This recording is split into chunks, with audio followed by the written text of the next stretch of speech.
Black lady sends sexy photo to Korean Mafia boss. By mistake, next morning, he appears at her house. Naomi Laurent hadn't believed in mistakes that mattered until the night her thumb slipped. One photo, one number misread in her contacts. One image, tasteful, vulnerable, meant for someone who wouldn't have cared anyway, sent into a void she couldn't retrieve it from. The read receipt appeared 3 seconds later. No response followed. She'd stared at her phone until her vision blurred, then forced herself to sleep. Mistakes, she told herself, were only as powerful as the attention you gave them.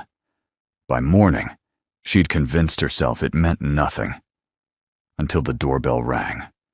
I thought about you while writing this, about the messages you send, saying these stories help you escape, help you feel seen, help you believe in the kind of love that doesn't apologize for its intensity. I don't take that lightly. Every word here was chosen because I wanted to give you something that felt real, not perfect, not sanitized, but deeply, achingly human. Your support means I get to keep doing this. It means I get to keep building worlds where love isn't easy, but it's always worth it. Thank you for being here. Thank you for trusting me with your time. Now, let's begin. Naomi had learned, over 27 years of living, that Sundays were for repair.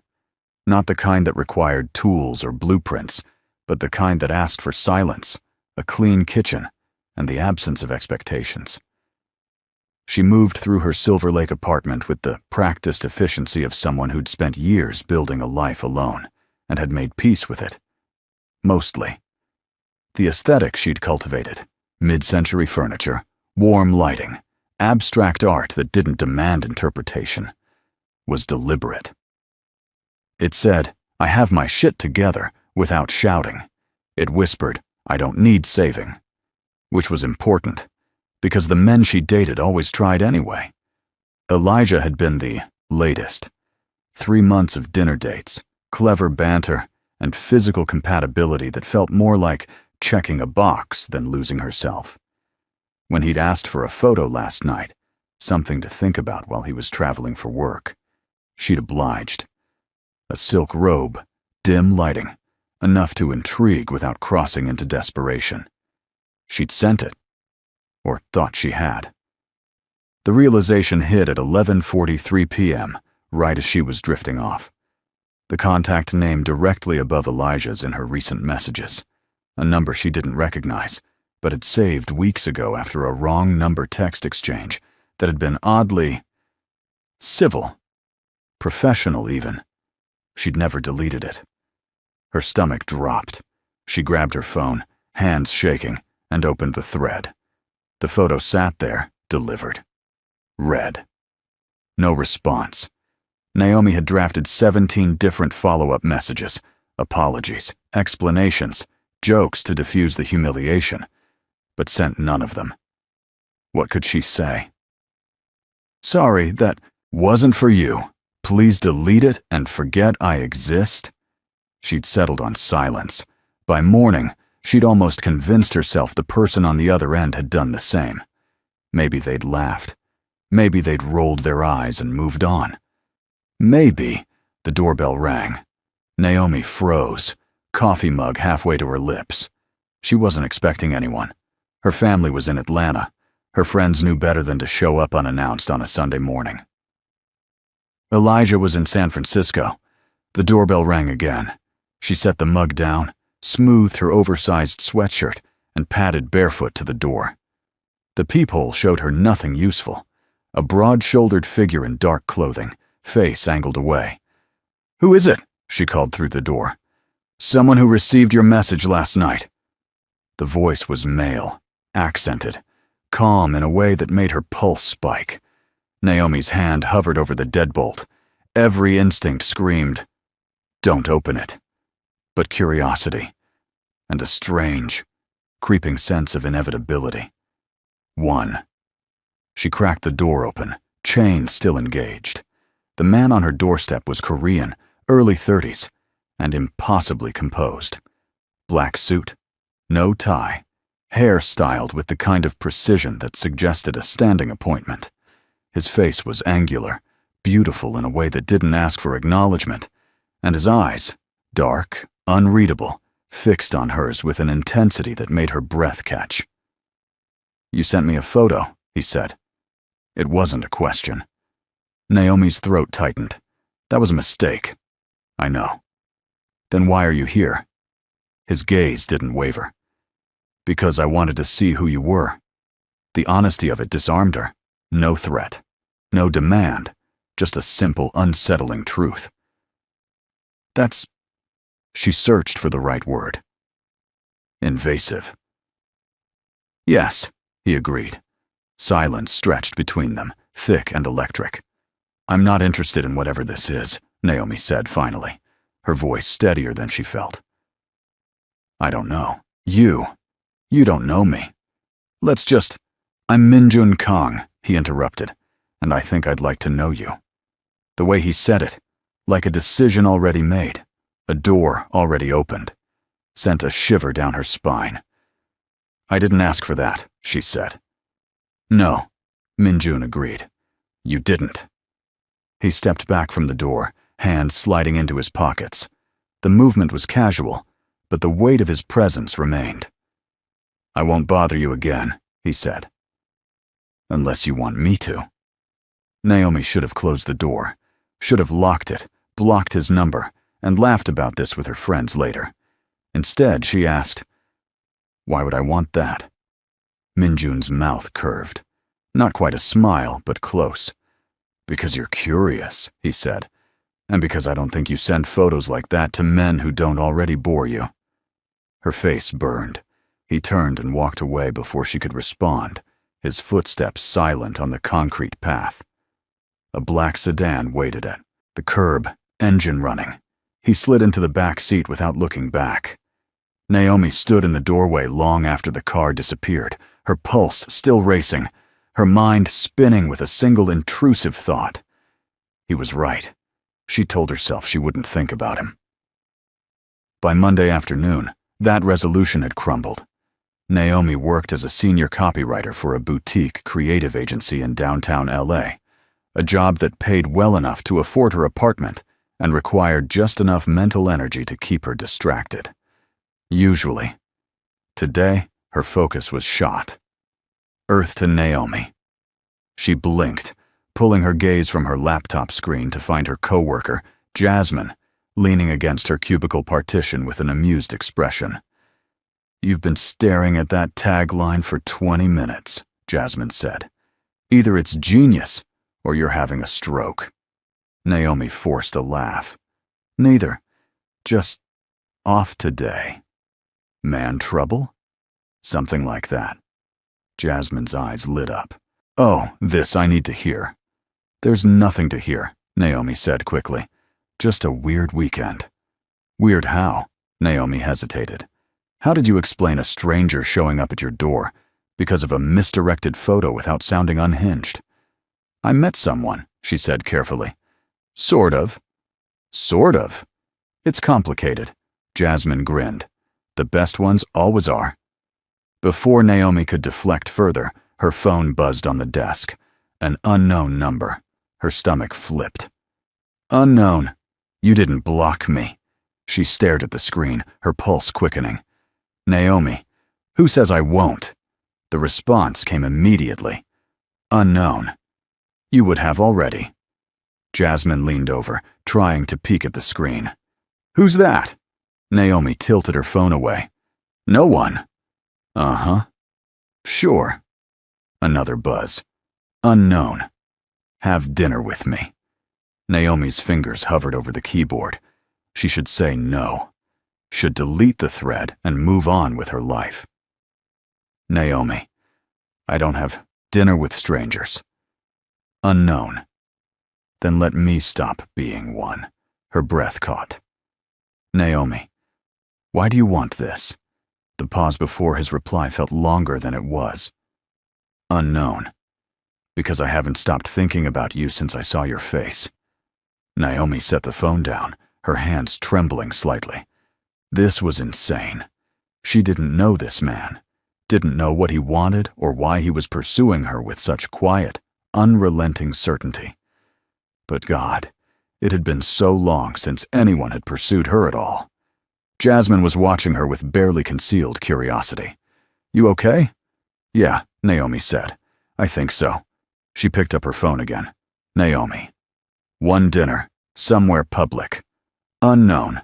Tomorrow. 7 p.m. I'll send the address. Naomi. And your name. Your real name. Unknown. Min-Jun Kang. I already told you.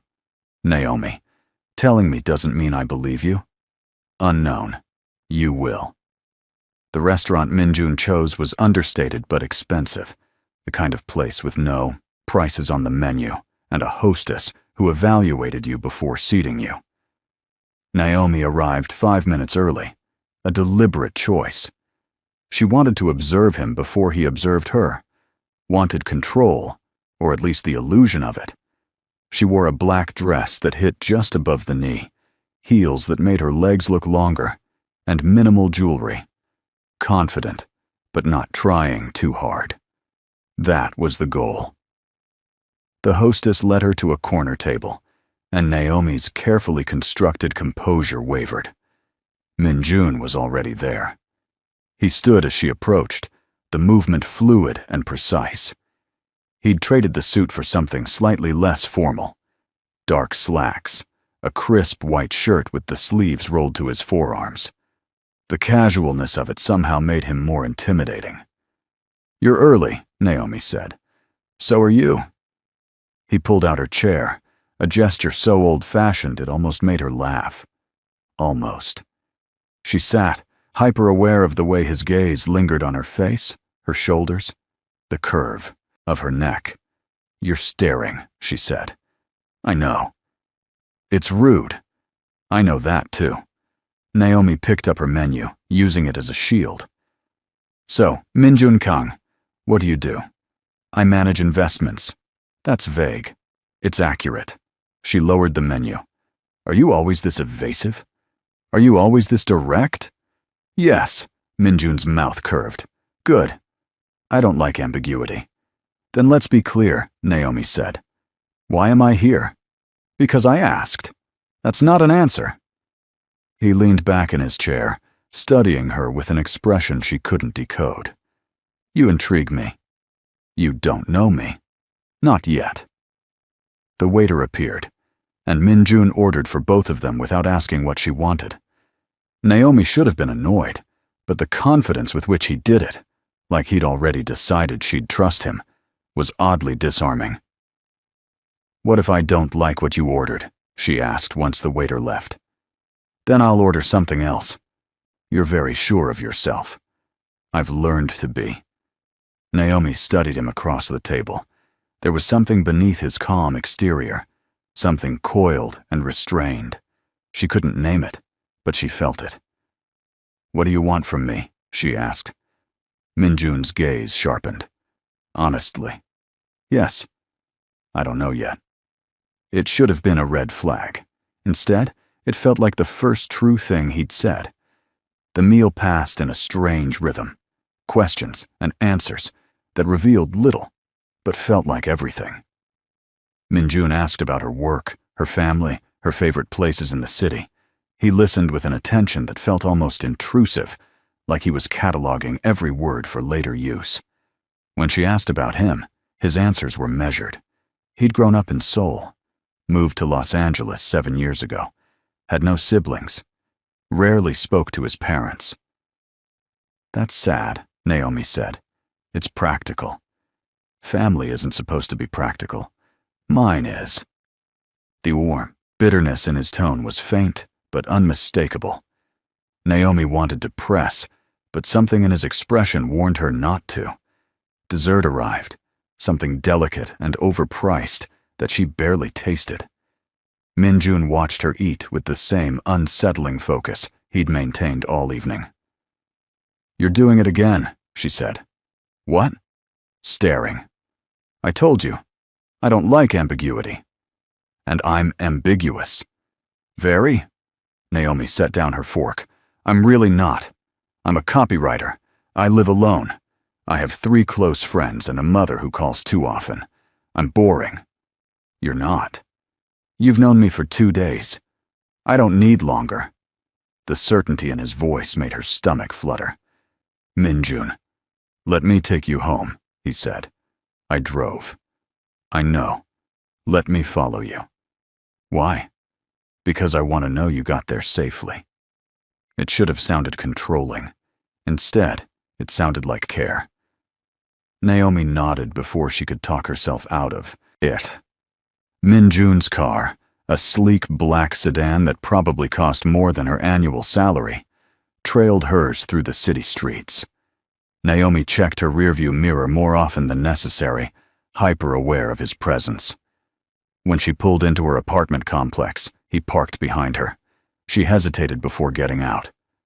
Minjun exited his car and approached hers, his movements unhurried. He opened her door before she could. I'm not inviting you up, Naomi said. I didn't ask. Then why are you here? I told you. I wanted to make sure you were safe. She stepped out of the car, closing the distance between them without meaning to. He smelled like cedar and something darker, something that made her want to lean closer. I'm safe, she said. Good. Neither of them moved. The air between them felt charged, heavy with something unspoken. Naomi's pulse hammered in her throat. I should go inside, she said. You should. Still, neither of them moved. Minjun's hand lifted slowly, giving her time to step back. She didn't. His fingers brushed her jaw, feather-light, and her breath hitched. Tell me to leave, he said quietly. Tell me, Naomi. His use of her name, low and deliberate, unraveled something in her chest. I can't, she whispered. Minjun's eyes darkened. His thumb traced the curve of her cheekbone, and the tenderness of it contrasted so sharply with the intensity in his gaze that she felt dizzy. This is a bad idea, she said. I know. I don't do this. I know. Then why? Because I don't care. His honesty was brutal and intoxicating. Naomi pulled back, her chest tight. I need to think. Minjun's hand dropped, but his gaze held hers. Think all you want. It won't change anything. You don't know that. I do. He stepped back, giving her space she wasn't sure she wanted. Good night, Naomi. She watched him return to his car, watched him drive away, and stood in the parking lot long after his taillights disappeared. Her phone buzzed. Minjun. Sleep well? She stared at the message, her heart racing, and realized with sudden, terrifying clarity. She was already in too deep. Naomi didn't sleep well.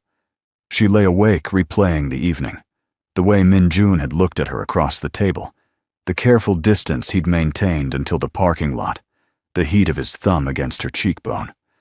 The memory alone made her skin flush. By Wednesday morning, she'd convinced herself to establish boundaries. This, whatever this was, needed rules, structure. She'd text him something polite but firm, thank him for dinner, suggest they slow down. Her phone rang before she could draft the message. Hello. There's a package at your door. Minjun's voice, low and unhurried, sent a jolt through her system. Naomi sat up in bed. What? Open your door. How do you... She stopped. Are you here? No, but the delivery driver was. 30 seconds ago. She threw off her covers and padded to the front door, phone still pressed to her ear. A sleek black box sat on her doormat, tied with a silk ribbon the color of champagne. Minjun, open it. Her hands trembled as she untied the ribbon and lifted the lid. Inside, nestled in tissue paper, was a first edition of Octavia Butler's Kindred.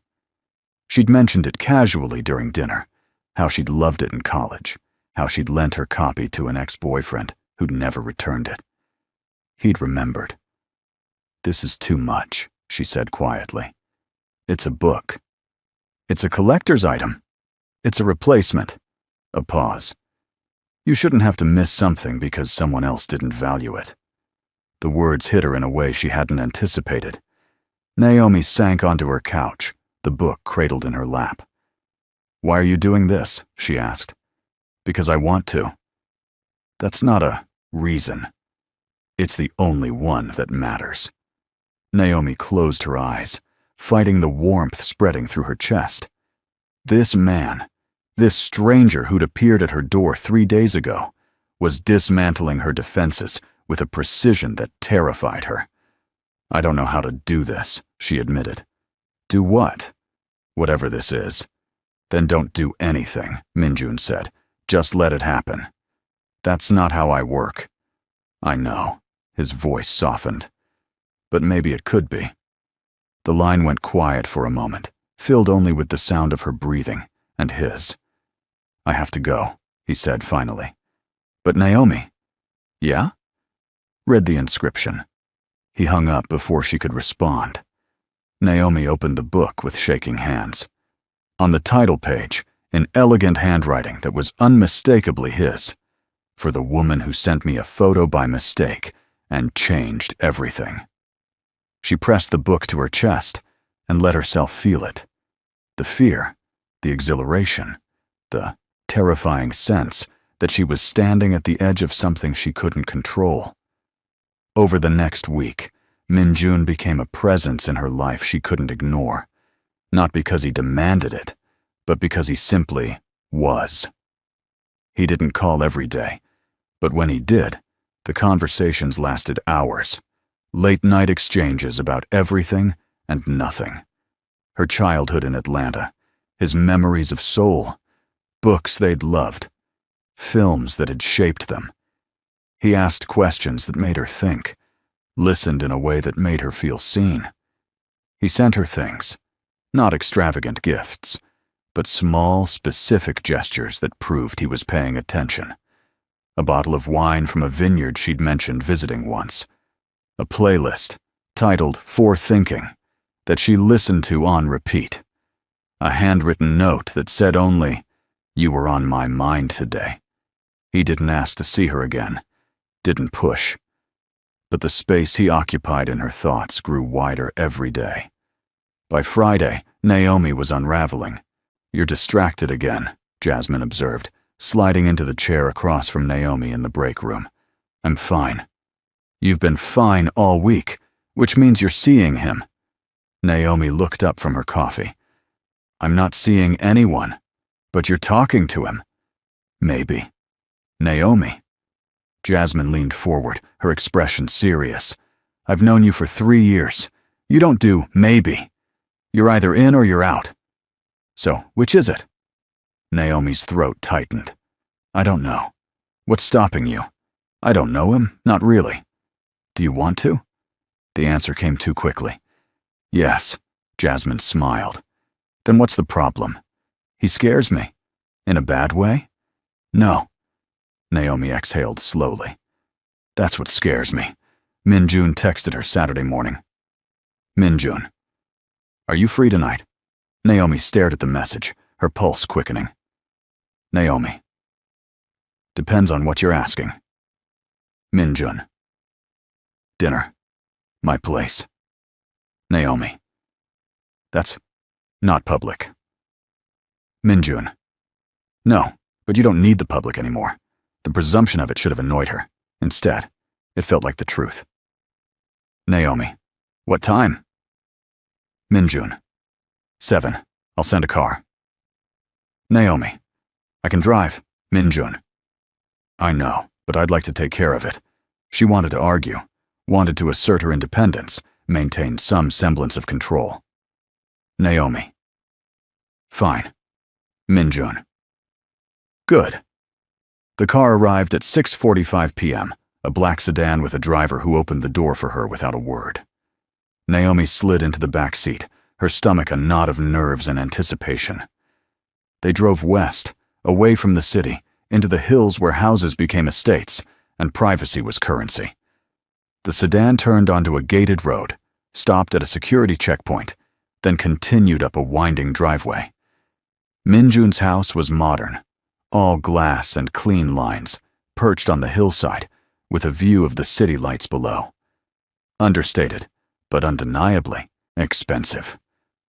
The driver opened her door, and Min Jun was waiting at the entrance. He wore dark jeans and a black Henley, his hair slightly mussed, as if he'd been running his hands through it. The casual domesticity of him sent a strange ache through her chest. "You came," he said. "You didn't think I would?" "I hoped." He stepped aside, letting her enter. The interior was as immaculate as the exterior. High ceilings, minimal furniture, art that looked original. It felt curated, but not cold. Lived in, but controlled. "You cooked?" Naomi asked, catching the scent of garlic and herbs. "I did." "You cook?" "When I want to." She followed him to the kitchen, where ingredients were laid out with military precision. A bottle of wine sat open on the counter, 2 glasses beside it. "Can I help?" she asked. "No." "I'm not helpless." "I know. But tonight, I want to do this." Naomi leaned against the counter, watching him move through the space with quiet efficiency. He was precise in the kitchen the same way he was precise everywhere else. Measured, intentional, controlled. "Why did you invite me here?" she asked. "Because I wanted you to see where I live." "Why does that matter?" Min Jun looked up from the cutting board, his gaze steady. "Because I want you to know me. Not the version of me that exists in public, the version that exists here." "And what version is that?" "The one that thinks about you constantly," he said simply. "The one that can't focus on work because you're in my head. The one that's terrified you'll decide this isn't worth it." The raw honesty of it stole her breath. "Min Jun, I'm not good at this," he continued, setting down the knife. "I don't do relationships. I don't let people in. But you—" He exhaled sharply. "You've been in since the moment I saw your face." Naomi's chest tightened. "You don't know me. Then let me." "What if you don't like what you find?" "Impossible." "You can't know that." "I do." She wanted to argue, to list all the reasons this was reckless and foolish and destined to hurt them both. But the way he was looking at her, like she was the only thing in the room that mattered, silenced every objection. "Okay," she whispered. Min Jun crossed the kitchen in 3 strides, stopping just close enough that she could feel the heat of him. "Say it again," he said. "Okay." His hand cupped her face, thumb brushing her lower lip. "You're sure?" "No," she admitted. "But I'm here anyway. That's enough." He kissed her, not tentatively, not carefully, but with a certainty that made her knees weak. His mouth was warm and insistent, claiming her in a way that felt both terrifying and inevitable. Naomi's hands found his chest, fingers curling into the fabric of his shirt, and she kissed him back with a hunger that surprised them both. When they finally broke apart, her breathing was ragged. "The food's going to burn," she said. "I don't care." "Min Jun, let it burn." He kissed her again, slower this time, savoring. His hand slid to her waist, pulling her flush against him, and she felt the restraint in his touch, the way he held back even as his body pressed into hers. "Upstairs," he murmured against her lips. Naomi pulled back just enough to meet his eyes. "Is that what you want?" "What I want," Min Jun said, his voice rough, "is everything. But I'll take whatever you're willing to give." She should have been afraid, should have hesitated. Instead, she took his hand and said, "Then take me upstairs." Min Jun's bedroom was a study in restraint. Dark wood, soft lighting, a bed that dominated the space without overwhelming it. He guided her inside, his hand never leaving hers, and closed the door with a quiet click. For a moment, they simply stood there, the weight of the decision settling between them. "We don't have to," Min Jun started. "I want to." His jaw tightened. "Naomi." "I want to," she repeated, stepping closer. "But I need you to know something first." "What?" "I don't do this. I don't fall fast. I don't let people in without knowing who they are." "I know. But you," her voice caught. "You've made me want to."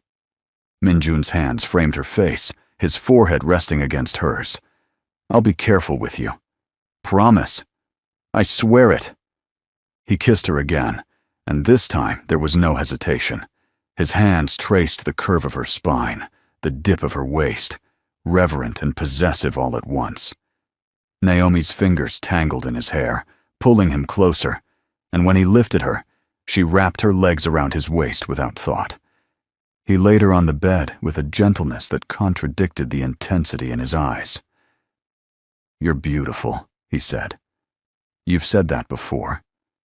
I'll say it every day if you let me." She pulled him down, silencing him with a kiss that promised everything and asked for nothing. What followed was a blur of sensation, hands and breath, and whispered names. Minjun mapped every inch of her skin like he was memorizing it, like he needed to know her by touch alone. And when he finally moved against her, slow and deliberate, Naomi felt the world narrow to just this: his body, his breath, the way he said her name like a prayer. Afterward, they lay tangled in sheets, her head on his chest, his fingers tracing patterns on her shoulder. "Are you okay?" he asked. "Yes." "Good." Silence settled over them, comfortable and heavy. "Minjun?" "Hmm? What happens now?" His hand stilled. "What do you want to happen?" "I don't know." "Then we'll figure it out." She tilted her head to look at him. "You make it sound simple." "It is." "It's not." "It is," he insisted, "if you want it to be." Naomi wanted to believe him, wanted to believe that this, whatever it was, could be simple. But experience had taught her that nothing worth having ever was. Still, wrapped in his arms, the city lights glittering beyond the windows, she let herself hope. The next 3 weeks reshaped Naomi's life in ways she didn't anticipate. Minjun didn't consume her world. He expanded it. He showed up at her apartment on random evenings with takeout from restaurants she'd never heard of. He called during her lunch breaks just to hear her voice. He sent her articles he thought she'd find interesting, books he wanted her to read, music that reminded him of her. He never demanded her time, never questioned when she needed space. But when she reached for him, he was always there. They fell into a rhythm that felt both natural and surreal. Dinners at his place, mornings at hers, late-night conversations that stretched until dawn. He learned the way she took her coffee, oat milk, no sugar. She learned that he was meticulous about his routines, but would abandon them entirely if she asked. She met his driver, a quiet man named Jin, who treated her with careful respect. She learned that Minjun's investment management involved meetings at odd hours and phone calls he always took in another room. She didn't ask questions, not yet. But the awareness that there was more to him, more than he was showing her, hummed constantly beneath the surface. One Saturday afternoon, they were in her apartment, tangled on her couch watching a film neither of them was paying attention to when her phone buzzed. She glanced at the screen. Elijah. "Hey, stranger, I'm back in town. Drinks this week?" Naomi's stomach dropped. Elijah. She'd forgotten about Elijah. Minjun noticed the change in her immediately. "What is it?" "Nothing," she said quickly, setting the phone down. "Naomi." His tone was gentle but unyielding. She sighed. "An ex?" "Sort of. He's asking to meet up." Minjun's expression didn't change, but something in the air shifted. "Are you going to?" he asked. "I don't know. Maybe. We ended on good terms. Do you want to see him?" She hesitated. "I don't know." Minjun studied her for a long moment, his jaw tight. Then he stood, pulling away from her. "Where are you going?" Naomi asked. "Home." "Minjun." You should figure out what you want, he said quietly. And when you do, let me know. That's not fair, isn't it? He turned to face her, and the hurt in his eyes made her chest ache. I've been clear about what I want, Naomi. You, only you. But if you're still figuring that out, I'm not seeing him, she said, standing to meet him. I didn't know how to respond. Then respond honestly. I am. Are you? The question hung between them, sharp and unanswerable. I need to go, Minjun said, his voice carefully controlled. Don't. Naomi. Please. He stopped at the door, his hand on the knob, back to her. Tell him no, Minjun said, or don't. But if you meet him, I can't. He exhaled sharply. I can't do this halfway. I'm not asking you to. Then prove it. He left without another word. Naomi stood frozen in her living room, her heart pounding, her mind racing. She picked up her phone. Naomi. I can't. I'm seeing someone. Elijah. Oh, congrats. He's a lucky guy. She stared at the screen, then opened a new thread. Naomi. Come back. The response came immediately. Minjun. I'm downstairs. Naomi's breath caught. She ran to the door, threw it open, and found him leaning against the hallway wall, his expression unreadable. You didn't leave, she said. I couldn't. She crossed the distance between them and kissed him, desperate, clumsy, full of every unsaid thing she didn't have words for. When they broke apart, Minjun's hands framed her face. I'm sorry, she whispered. Don't be. Just be mine. I am. Say it again. I'm yours. He kissed her forehead, his breath warm against her skin. Good. Because I'm not letting you go.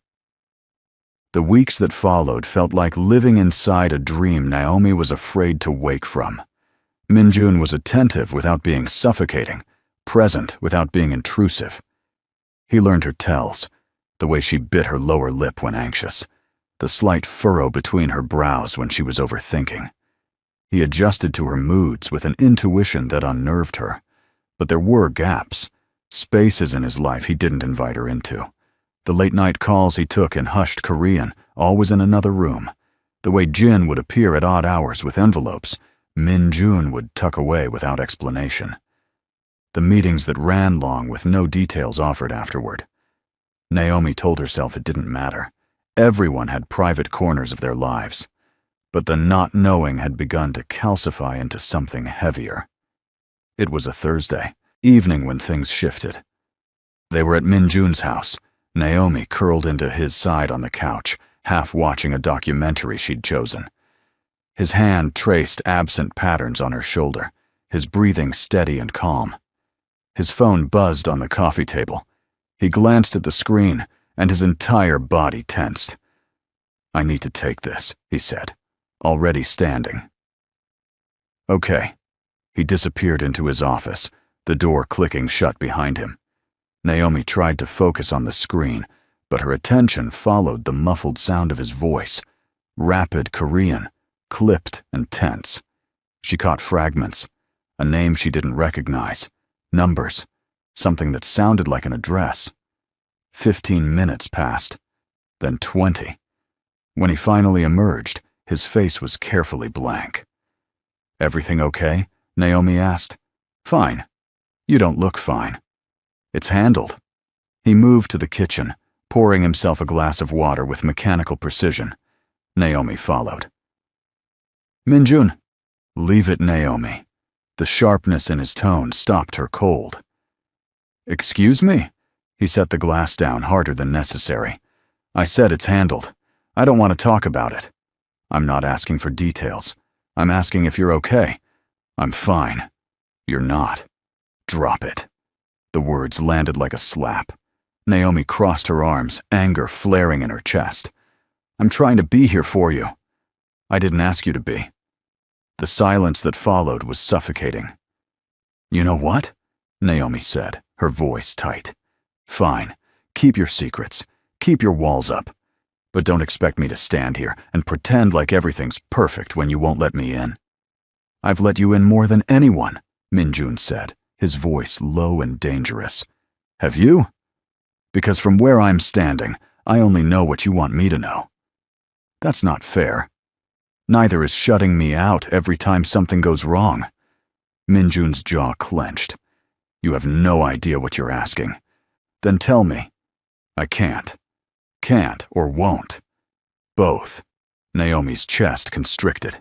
She grabbed her purse from the counter, hands shaking. I need to go.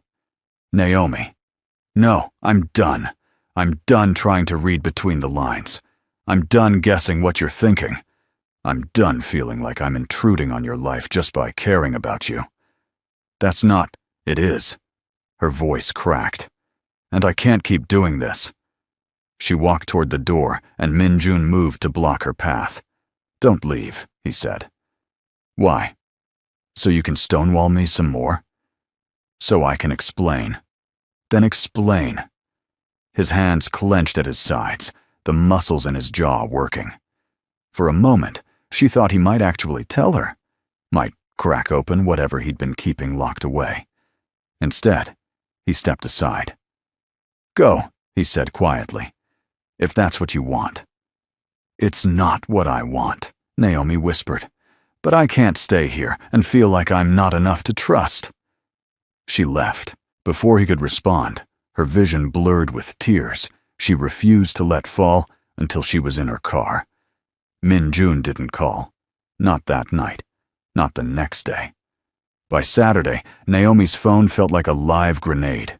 She checked it compulsively, hating herself for hoping, hating him for not reaching out.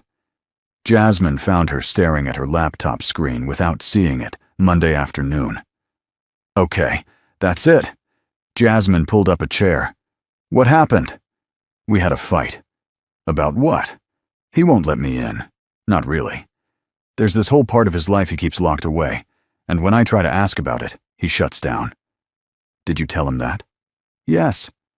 What did he say? Nothing. He just let me leave. Jasmine's expression softened. Maybe he's scared. Of what? Of you seeing something that makes you leave for real. Naomi's throat tightened. Then he should trust me enough to let me decide that. Should, yes. But people don't always do what they should, especially when they're terrified of losing something. I don't know if I can do this, Jas. I don't know if I can love someone who won't let me see all of him. Do you? Love him? Naomi's breath caught. She hadn't said it out loud, hadn't let herself think it. But the answer was undeniable. Yeah, she whispered. I think I do. Then fight for it. Or walk away. But don't stay in this limbo. It'll destroy you both. Wednesday evening, Naomi's doorbell rang. She knew before opening it who would be there. Minjun stood on her doorstep, looking more disheveled than she'd ever seen him. His hair was mussed, his shirt wrinkled, shadows dark beneath his eyes. Can I come in? He asked. She wanted to say no, wanted to make him feel even a fraction of the ache she'd carried for 6 days. Instead, she stepped aside. Minjun entered slowly, like he was walking into unfamiliar territory. He stopped in the middle of her living room, hands shoved in his pockets, shoulders tense. I'm sorry, he said. For what, specifically? For shutting you out. For making you feel like you weren't enough. For being a coward. Naomi crossed her arms. Keep going. He looked at her then. Really looked. And the rawness in his expression made her chest ache. I've never let anyone this close, he said. Never wanted to. My life, the things I do, they're not clean. They're not safe. And I thought if I could keep you separate from that, I could keep you safe too. Safe from what? Minjun exhaled slowly. From the people I work with, the deals I broker, the enemies I've made. I don't understand. I know. And that's... He ran a hand through his hair. That's what I've been trying to protect you from knowing. Minjun, What are you saying? I'm saying that the investment firm is real, but it's not the whole truth. He met her gaze steadily. I manage assets for people who don't want their transactions scrutinized. I broker deals that exist in gray areas. I'm not a good man, Naomi. The confession hung between them, heavy and irrevocable. Naomi's mind raced. Are you telling me you're a criminal? I'm telling you, I operate in spaces most people don't see. That I've made choices that protect my interests and the interests of people who pay me very well to be discreet. That's not an answer. It's the only one I can give without putting you at risk. So you're asking me to trust you blindly? No, he stepped closer. I'm asking you to decide if you can love me anyway, knowing there are parts of my life I can't share, knowing that being with me means accepting that some things will always stay locked away. Naomi's throat constricted. That's not fair. I know. You're asking me to choose between having you and having the whole truth. Yes. And if I can't do that? Pain flickered across his face. Then I'll walk away, and I'll never bother you again. Just like that? No. His voice cracked. Not just like that. It would destroy me. But I'd do it, because you deserve better than half measures. Naomi turned away from him, her hands trembling. Every rational part of her screamed to end this, to protect herself from the inevitable heartbreak of loving someone who lived in shadows.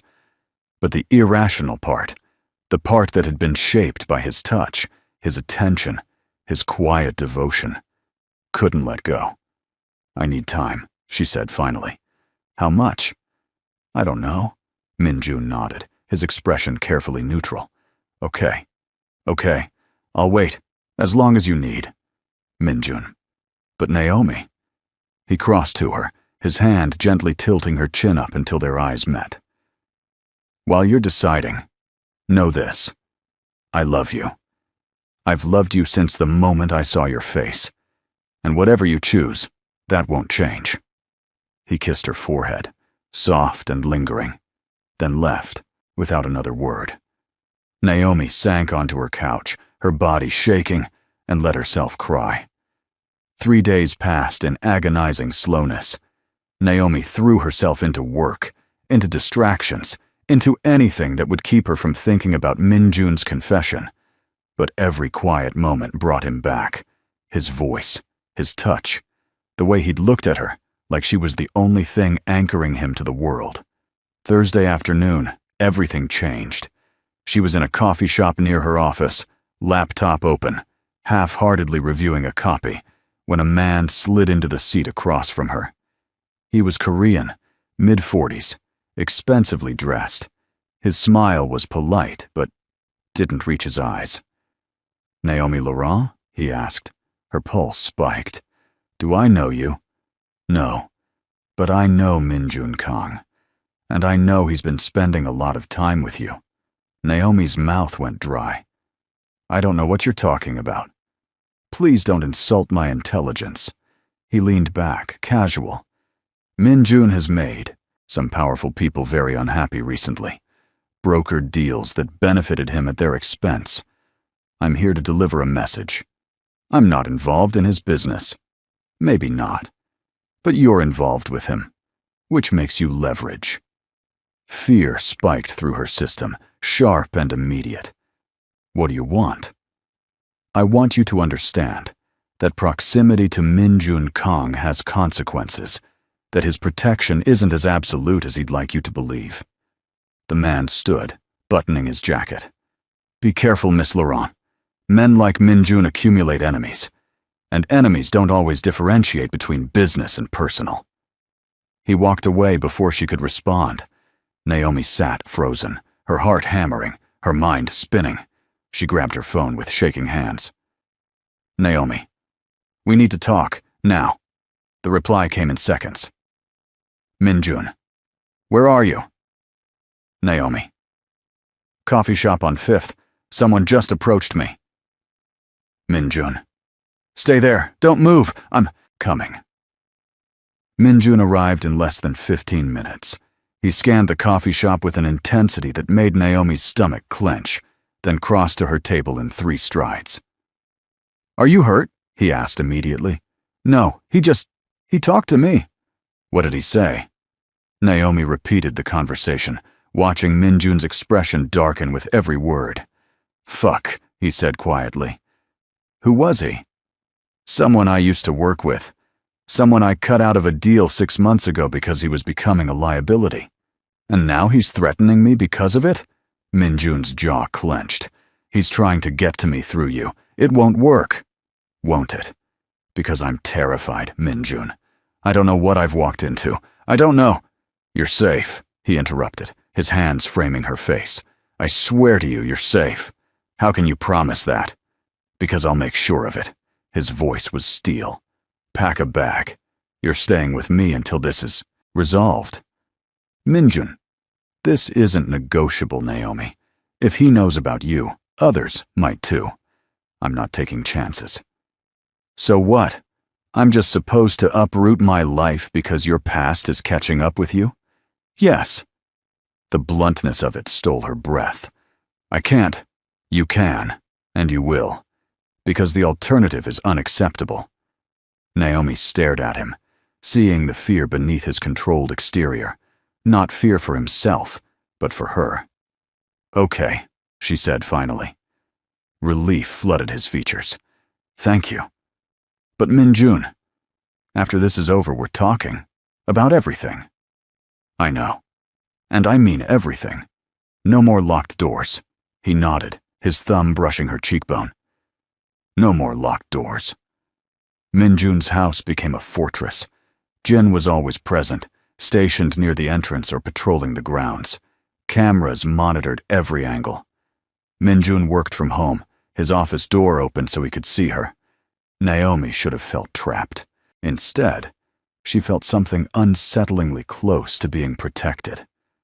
They fell into a new rhythm. Mornings, she worked remotely from his dining room table. Afternoons, he'd emerge from his office to cook lunch, the simple domesticity of it contrasting sharply with the armed security outside. Evenings were quiet.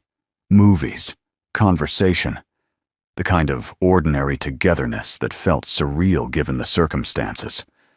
But at night, when she lay in his arms, she felt the tension in his body, the vigilance that never fully relaxed. "When will this be over?" she asked one night. "Soon." "That's not an answer. It's the only one I have." Naomi turned to face him in the darkness. "What are you planning?" "To remove the threat." "How?" "Let me handle it." "Minjun, please, Naomi, trust me to keep you safe." She wanted to argue, wanted to demand transparency, but the exhaustion in his voice stopped her. "Okay," she whispered. He pulled her closer, his lips against her temple. "I love you. I love you too." She felt him tense against her and realized it was the first time she'd said it back. "Say it again," he murmured. "I love you." His arms tightened around her. "I don't deserve you." "Probably not. But you have me anyway. I won't let anything happen to you." "I know." And despite everything, the danger, the secrets, the unknown, she believed him. The threat ended on a gray Tuesday morning. Naomi woke to find Minjun's side of the bed empty, the sheets cold. She found him in his office, phone pressed to his ear, speaking in rapid Korean. When he saw her in the doorway, he ended the call. "It's done," he said. "What's done?" "Park won't be a problem anymore." Naomi's stomach twisted. "What does that mean?" "It means I gave him what he wanted, a deal that benefits him more than it benefits me. And in exchange, he walks away from you. From us." "You gave up something for me?" "I'd give up everything for you." The simplicity of his words made her chest ache. She crossed the room and wrapped her arms around him from behind, her cheek pressed to his shoulder blade. "What did it cost you?" she asked. "Nothing that matters." "Minjun." "Business, Naomi, just business. I can rebuild. But I can't rebuild you if something happens." She held him tighter, understanding settling over her. This man, this careful, controlled, dangerous man, had chosen her over whatever power or profit he'd sacrificed. "I'm sorry," she whispered. "For what?" "For making you choose." He turned in her arms, his hands framing her face. "You didn't make me do anything. I chose it. And I'd choose you every single time. Even if it costs you. Especially then." She kissed him, pouring everything she couldn't say into the pressure of her mouth against his. When they broke apart, his forehead rested against hers. "Can I go home now?" she asked. "No. Min-jun, stay. Not because you have to, because you want to." "For how long?" "Permanently." Her breath caught. "You're asking me to move in with you." "I'm asking you to build a life with me. Here, in this house that's been empty until you walked into it." That's a big step." "I know. We've only been together a few months. I know that too." "Min-jun, I'm not asking you to decide right now," he said quietly. "I'm asking you to think about it, to consider that maybe this, us, is worth the risk." Naomi stared at him, this man who'd upended her entire world with a misdirected photo and relentless, quiet devotion. "Okay," she said. "Okay, you'll think about it. Or okay, you'll stay. Both." His smile was small but genuine. "That's all I need." Naomi returned to her apartment 3 days later to pack. Not everything. Not yet. But enough to signal intent. Enough to acknowledge that Min-jun's house had started to feel more like home than the space she'd cultivated for years. Jasmine helped, mostly by sitting on the bed offering commentary. "So you're really doing this," Jasmine said. "I'm really doing this. Moving in with the mysterious, possibly dangerous man you've known for 3 months. When you say it like that, it sounds insane."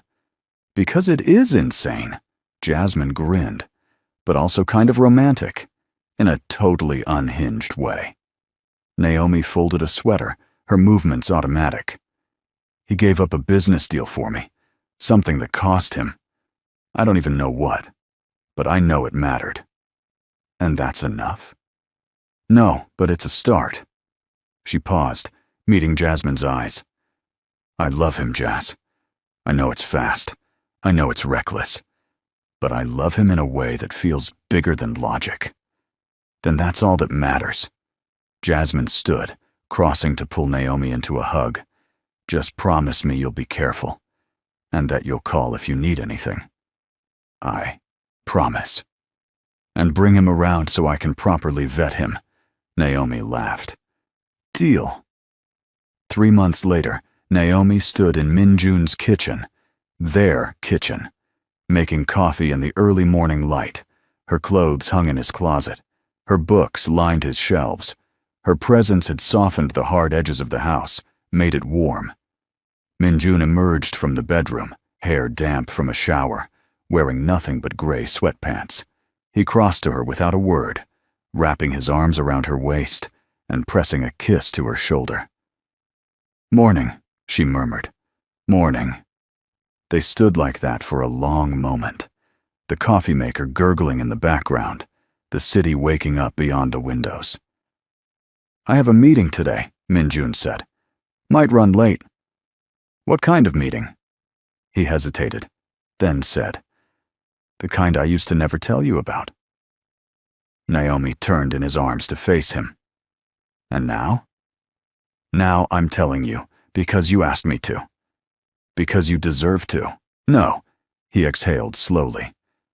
"I'm meeting with potential clients. People who want me to manage investments. They'd rather keep off official records. It's legal, but it exists in spaces most people don't think about." "Are you in danger?" "No, but I wanted you to know what I'm doing, where I am." Naomi's throat tightened. This honesty, this willingness to let her see the parts of his life he'd once kept locked away, meant everything. Thank you, she said. For what? For trusting me. I should have from the beginning. You're doing it now. That's what matters. He kissed her forehead, slow and deliberate. I love you. I love you too. But trust, Naomi learned, was built in layers. And some layers were harder to access than others. 4 months into living together, she noticed the pattern. Min-jun would grow distant without warning.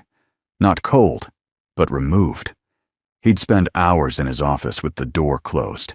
He'd take calls in the middle of the night and disappear for hours, returning with tension in his shoulders and exhaustion in his eyes. When she asked, he'd give her pieces, enough to placate, but not enough to satisfy. There's a situation with a client, he'd say. Or, something from an old deal resurfaced, never details, never names. And slowly, the old frustration began to creep back. It came to a head on a rainy Saturday evening.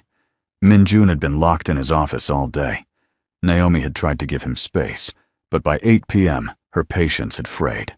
She knocked once, then opened the door without waiting for permission. Min-jun looked up from his desk, his expression guarded. I'm working. You've been working for 12 hours. There's a lot to handle. Then let me help. You can't, because you won't let me. Min-jun's jaw tightened. Naomi, no. Don't Naomi me. You promised transparency. You promised no more locked doors. But here we are again, with you, shutting me out. This isn't the same, isn't it? He stood, frustration flashing across his features. You want transparency? Fine. I'm cleaning up a deal that went sideways. A client who thought he could double-cross me and get away with it. I'm currently deciding whether to cut my losses or make an example of him. And I don't want your input because I don't want you anywhere near that decision. The bluntness of it silenced her. You think I'm protecting you by keeping you in the dark, Min-jun continued, his voice low. And you're right. Because the things I deal with, the choices I make, they're not clean. They're not simple. And I don't want them touching you. But they already do, Naomi said quietly. By shutting me out, by carrying this alone, you're making me feel like I'm not part of your life. Like I'm just decoration. Pain flickered in his eyes. That's what it feels like. Min-jun circled the desk, stopping in front of her. I don't know how to do this. Do what? Let someone in completely. Trust that they won't leave when they see the worst of me. Naomi's anger softened into something gentler. I'm still here, aren't I? After everything. After Park. After the secrets. After all of it. I'm still here. I know. Then trust that I can handle it. Trust that I love you enough to hold the weight of who you really are. Min-jun's hand cupped her face, his thumb tracing her cheekbone. What if you can't? Then we'll deal with it together. But you have to give me the chance. He searched her face for a long moment, then nodded slowly. Okay. Okay? I'll try. I can't promise I'll always get it right. But I'll try. It wasn't a perfect resolution, but it was a movement. And for now, that was enough. The knock came on a Sunday afternoon. Naomi was alone. Min-jun had left an hour earlier for a meeting across town. She'd been reading on the couch, content in the quiet, when the sound echoed through the house. She checked the security camera feed from the tablet Min-jun had given her. A woman stood at the door. Korean, elegant, probably in her late 50s. Designer clothes, perfect posture, an expression that suggested she was accustomed to getting what she wanted. Naomi's stomach knotted. She opened the door, keeping the security chain engaged. Can I help you? The woman's gaze swept over her, assessing. You must be Naomi. And you are? Min-jun's mother. The words landed like a physical blow. Naomi's mind raced. Min-jun had mentioned his parents exactly twice, both times in passing, both times with a bitterness that discouraged follow-up questions. "He didn't mention you were visiting," Naomi said carefully. "He doesn't know I'm here." "Then maybe you should call him." "I'd rather speak with you first." Every instinct screamed at Naomi to close the door, but curiosity, and a strange sense of inevitability, made her undo the chain. Min-jun's mother entered with the confidence of someone who'd never been denied access to anything. She scanned the living room, her expression unreadable. "Tea?" Naomi offered, falling back on politeness. "No, thank you. This won't take long." They stood in the living room, the distance between them charged with unspoken tension. "Min-jun hasn't brought anyone home in years," his mother said. "So when I heard he was living with someone, I was curious. And now? Now, I'm wondering what you want from him." Naomi's spine straightened. "Excuse me. My son is a wealthy man, powerful. Men like him attract a certain kind of attention. You think I'm with him for his money? I think you appeared in his life very suddenly. I think he's making decisions that don't align with his usual judgment. And I think you should understand that his family has expectations." "What kind of expectations?" "The kind that don't include a relationship that could jeopardize his standing." The words were carefully chosen, but the message was clear. "You're not good enough." Naomi's hands clenched at her sides. "With all due respect, Mrs. Kang, your son's relationships are his business, not yours." "Are they? Because from where I stand, you're a distraction he can't afford." "He doesn't seem distracted to me." "Yet." His mother stepped closer, her voice dropping. "Min-jun has responsibilities, a legacy to uphold. He can't do that if he's focused on someone who doesn't understand his world. Maybe his world needs someone who doesn't fit neatly into it. Or maybe you're naive enough to believe love conquers all practical concerns." The door opened before Naomi could respond. Min-jun stood in the entrance, his expression thunderous. "Get out," he said. His mother turned, unruffled. "Min-jun!" "I said get out. I came to talk sense into you. You came to insult the woman I love in my own home." His voice was ice. "You're not welcome here. You never were. You're making a mistake. The only mistake I made was answering your calls for as long as I did." He held the door open. "Leave. Now." For a moment, Naomi thought his mother might argue, but something in Min-jun's expression must have convinced her otherwise. She left without another word. The door closed with a quiet click. Min-jun turned to Naomi, his carefully controlled exterior cracking. "Are you okay?" "I'm fine." "What did she say to you?" "Nothing that matters." "Naomi." "She doesn't think I'm good enough for you," Naomi said bluntly. "She thinks I'm a gold digger, or a phase, or both." Min-jun's hands clenched into fists. "I'm sorry." "For what?" "You didn't say it." "For her. For exposing you to that." Naomi crossed to him, her hand settling on his chest. "Min-jun, I don't care what she thinks. I care what you think. I think you're everything." His voice cracked. "I think you saved me from a life that was all control and no feeling. I think I'd burn down everything my family built if it meant keeping you. Don't do that." "Why not?" "Because I don't want you to sacrifice for me. I just want you to choose me. Every day. Even when it's hard. That's not a sacrifice. That's the easiest choice I've ever made." She kissed him then, soft and sure, and felt the tension drain from his body.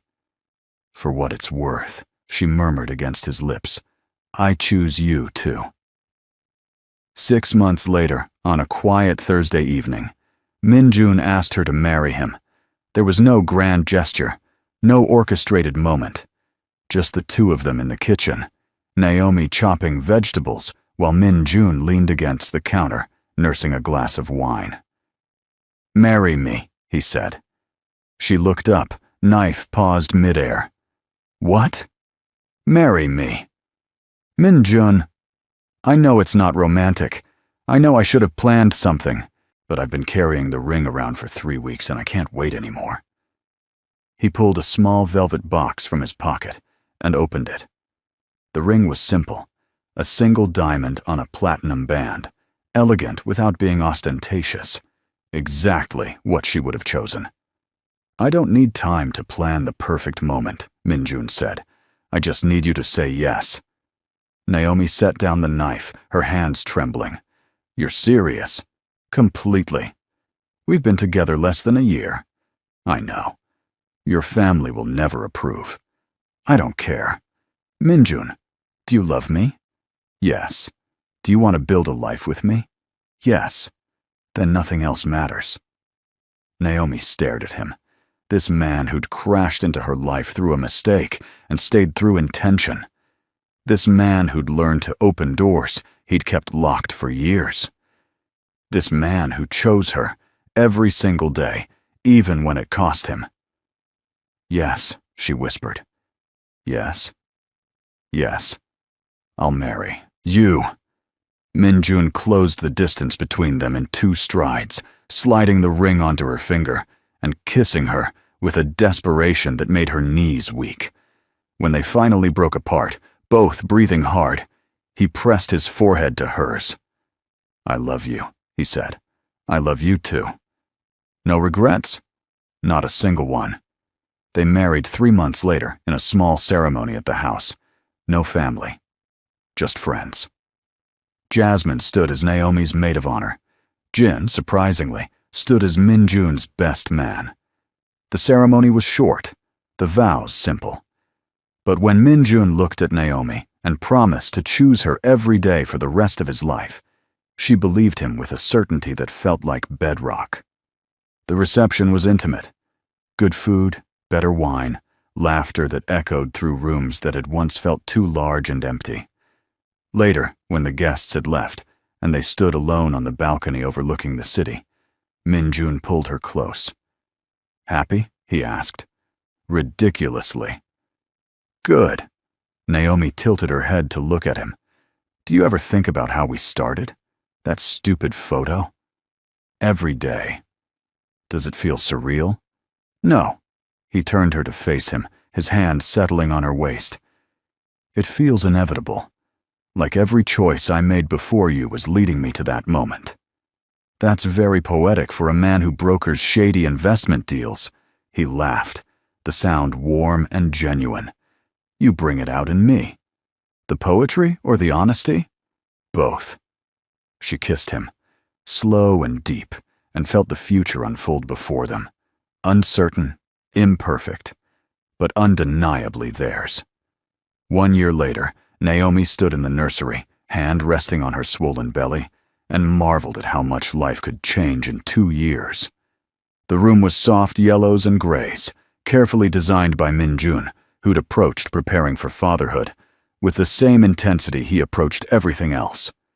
Arms wrapped around her from behind, Min-jun's hand covering hers on her stomach. She kicked, Naomi said. I felt. You're going to spoil her, aren't you? Absolutely. Naomi laughed, leaning back against him. We're really doing this.